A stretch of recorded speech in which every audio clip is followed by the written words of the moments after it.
So recently I've been experiencing my seasonal insomnia due to heat, which means I've really been getting back into a lot of indie horror stuff. And while there is a lot of really high quality projects out there with even higher quality scares, I'm not Nightmind, so I'm not going to talk about that stuff. Instead, I want to talk about the best horrors from my childhood, my Pacific Northwestern upper middle class childhood. But I want to talk about the actually scary part of it, the fandoms. Hi, I'm Kit, and today I'm going to be ranting about creepypastas, and specifically the interesting fandom it garnered. So without further ado, grab yourself something to drink, something to do, and let's get started on this video. Now I think I'd be remiss if I didn't start off with everyone's favorite faceless pop culture icon, Slender Man.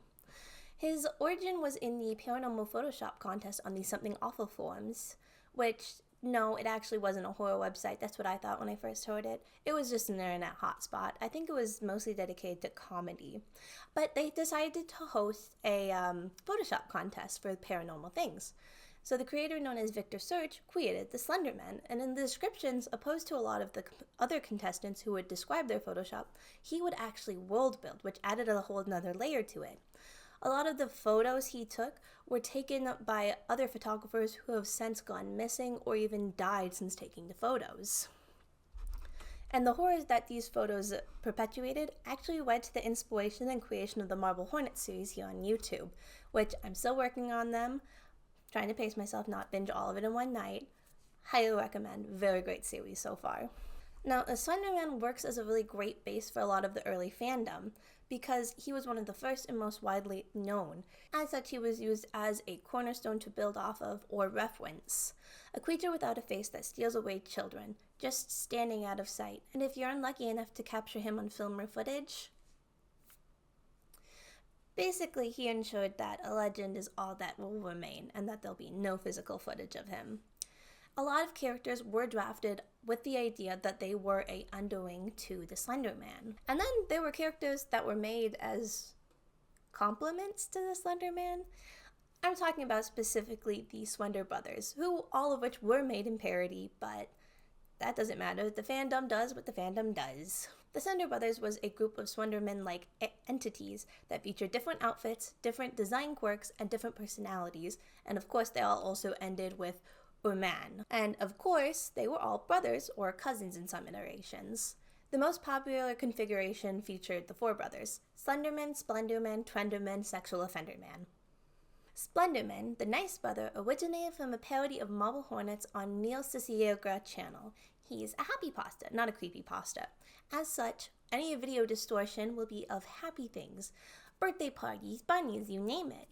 He wears a polka dot suit and he wears a big happy smile. And yes, unlike his brothers, he actually does have a face, a pair of eyes, and a big smile. He wants to spread smiles and cheers. He hands out flowers, he does some dances, and if he's feeling spicy, might even throw some glitter. It's not that he's necessarily weak, it's just he doesn't feel the need to use his powers to be intimidating or harmful to humans, which is kind of similar to his brother Twenderman. Now, I'll be honest, Twenderman, from what I saw, was mostly just tagged on and additional to kind of fill out the cast. From what I was able to find, he originated from a photo of a mannequin titled Slenderman's Casual Friday, but he was then later taken on to be his own guy, Twenderman. Now, he doesn't have eyes or ears or nose, but that does not stop him from wearing very stylish hipster glasses. He's definitely the most fashionable of all the brothers, meaning sometimes he was in different outfits, but often he was in that casual Friday look, which was a brown sweater vest, nice button up, all that good stuff. And of course, he also always did have to have his measuring tape on him in case there was a fashion emergency. And the wiki made point of this, so I'm going to point it out too.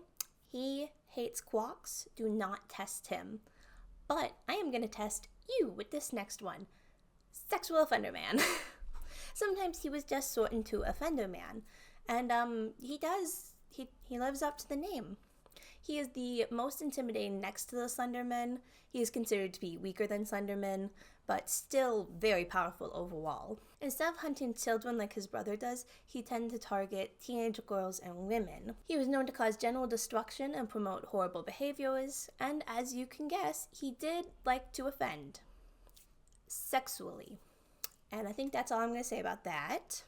He is an urban hunter opposed to Slenderman's more rural prowlings in the forests. And he uses roses as part of his hunt, which he forces his victims to accept in one way or another, ultimately sealing their fate.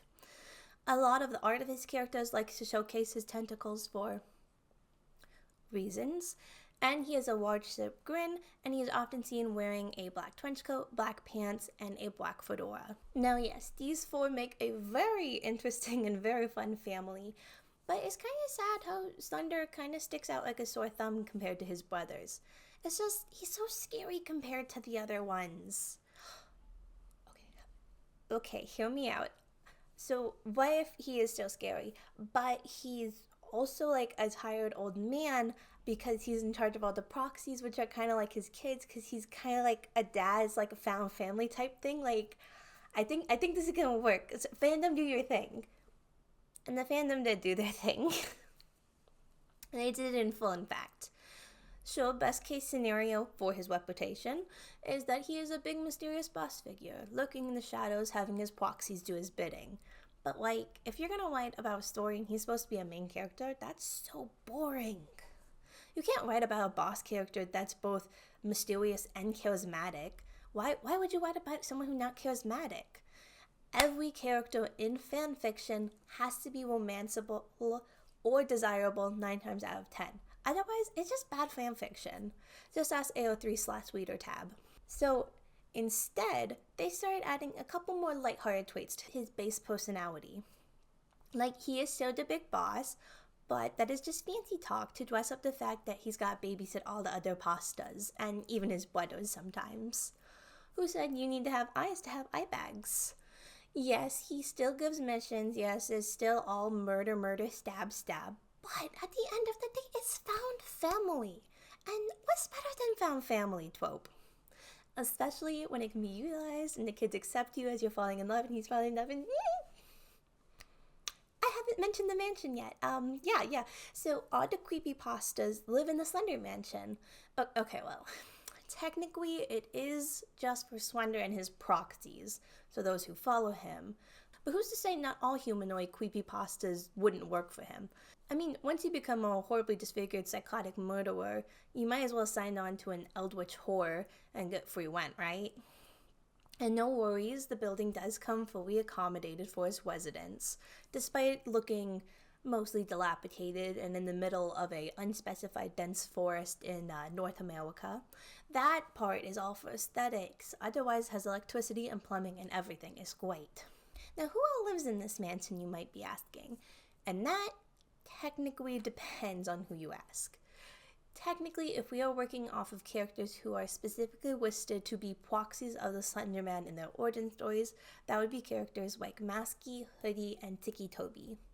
If we expand it to characters that are often put in, however, they do not have ties to the Slender Man originally, that would add a couple more popular characters such as Jeff the Killer, Iris Jack, Ben Dwound, Laughing Jack, and Sally. If we want to expand the list even further, we can add a couple more characters like Jane the Killer, Clockwork, Wasp Silver, Bloody Painter, Homicidal Ryu, Nina the Killer, Jason the Toymaker, Rainbow Jack, and so many more. And we can't forget their pets of Smile Dog and Gwynny the Cat.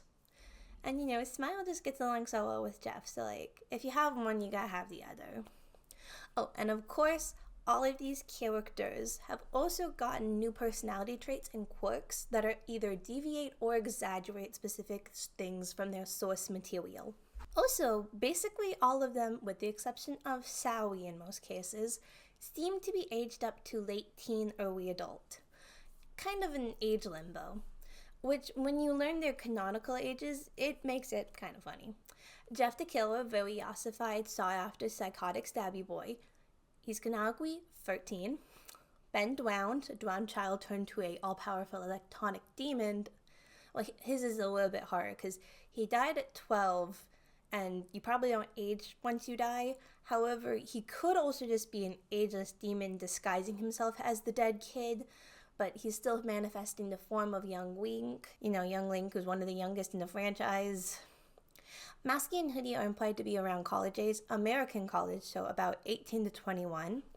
Jane, at youngest, would be 16. Due to working at IHOP, that's typically their minimum age requirement. Lost Silver, according to Pokemon standards, would be about 11 years old, but literally none of this matters because age range is really hard to draw and Pretty Anime Boy is eternal. The only creepypasta I can think of that isn't part of Slender's mansion would probably be Zaugo, who is often used as a rival counterpart to the Slender Man. He co-opts popular media to spread the word of Zaugo so he can further spread, similar to a virus. He's written and implied to have proxies of his own in a lot of fiction. However, I'm not really able to find what characters that would be, so I just have to assume it's more like cult members or something.